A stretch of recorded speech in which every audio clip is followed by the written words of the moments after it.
আগে আগে যাও, আমি তোমার পিছনে একটু পিছনে পিছে পিছাইতেছি। চলো সবারই একটু চমকাই দিই, বিশেষ করে আব্বার। একটি যৌথ পরিবারের ভেতরের হিংসা, ক্ষমতার লোভ, সম্পর্কের জটিলতা ও নিঃস্বার্থ ভালোবাসার এক জীবন্ত দলিল ঢালি পরিবারের গল্প। আপাতদৃষ্টিতে পরিবারটিকে সুসংবদ্ধ মনে হলেও এর ভেতরে বয়ে চলেছে অধিকার আদায়ের লড়াই এবং সৎ অসৎ মানসিকতার এক চোরা স্রোত। মেজ ছেলে আলাউদ্দিনের কারাবাস এবং তাকে কেন্দ্র করে পরিবারের বাকি সদস্যদের মধ্যকার স্বার্থপরতা ও ত্যাগের দ্বন্দ্বই এই নাটকের মূল উপজীব্য। ঢালি পরিবারের গৃহকর্ত্রী বা আম্মার চরিত্রে এক ধরনের একনায়কতন্ত্র স্পষ্ট। বড় ছেলে সালাউদ্দিন এবং তার স্ত্রী আমেনার প্রতি তার আচরণ সবসময়ই অবহেলা আর কড়া শাসনের। আমেনা শারীরিকভাবে অসুস্থ হওয়া সত্ত্বেও তাকে দিয়ে সংসারের কঠিন কাজ করানোর মানসিকতা তার ভেতরে নিষ্ঠুরতাকে ফুটিয়ে তোলে। তবে এই অন্যায়ের বিরুদ্ধে সবচেয়ে বড় প্রতিবাদী কণ্ঠস্বর হয়ে ওঠে ছোট ছেলের বউ মিম। মিম এই বাড়ির অন্যায়কে মুখ বুজে সহ্য না করে সত্যের পক্ষে দাঁড়ায়। বড় ভাবি আমেনাকে মায়ের মতো আগলে রেখে সে পরিবারের চিরাচরিত বৈষম্যের দেয়ালে আঘাত হানে। আলাউদ্দিনকে জেল থেকে মুক্ত করার জন্য ছোট ভাই মঈন এবং বড় ভাই সালাউদ্দিন দিনরাত এক করে ফেলছে। কিন্তু যেখানে রক্তের সম্পর্কই স্বার্থের জালে বন্দী, সেখানে বাইরের মানুষেরা তো সুযোগ নেবেই। মধ্যস্থতাকারী মনসুরা চাচা এবং ফাতেমার বাপের লোভের কারণে আপোষনামার টাকা নিয়ে চরম নাটকীয়তার সৃষ্টি হয়।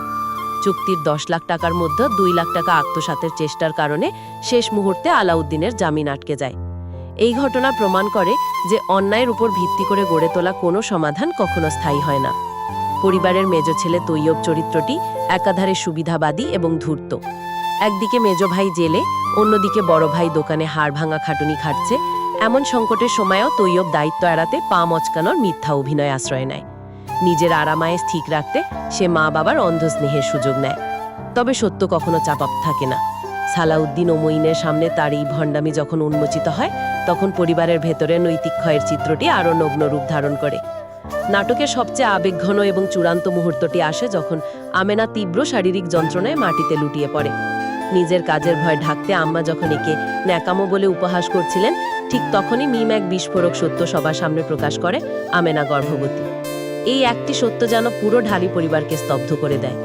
যে বড় ভাইকে সবাই অবহেলা করেছে, তার অনাগত সন্তানের আগমনী বার্তা পুরো বাড়ির সমীকরণকে এক ঝটকায় বদলে দেয়। ঢালি গোষ্ঠীর রক্ত কেবল একটি পারিবারিক কলহের গল্প নয়, এটি মানুষের ভেতরের অহংকার, লোভ এবং শেষ পর্যন্ত ভালোবাসার এক চরম পরীক্ষা। টাকা পয়সা আর ক্ষমতার পেছনে ছুটে মানুষ যে নিজের আত্মাকে হারিয়ে ফেলে, আলাউদ্দিনের জেলবাস আর আমেনার জীবনের ঝুঁকি যেন সেই সত্যেরই প্রতিফলন। এই ভাঙনের মুখে দাঁড়িয়ে সালাউদ্দিন কি পারবে তার অনাগত সন্তান আর পরিবারকে রক্ষা করতে, নাকি লোভের আগুনে পুড়ে ছারখার হয়ে যাবে ঢালি বংশের অহংকার? সেই প্রশ্নের উত্তর মিলবে আগামী পর্বের অন্তিম পরিণতিতে। বন্ধুরা, ভিডিওটি আপনাদের কেমন লেগেছে? ভালো লাগলে অবশ্যই ভিডিওটিতে একটি লাইক দিন, কমেন্ট করে আপনার মতামত জানান এবং বন্ধুদের সাথে শেয়ার করতে ভুলবেন না। আর যদি আমাদের চ্যানেলে নতুন হয়ে থাকেন, তাহলে চ্যানেলটি সাবস্ক্রাইব করে পাশে থাকুন। ধন্যবাদ।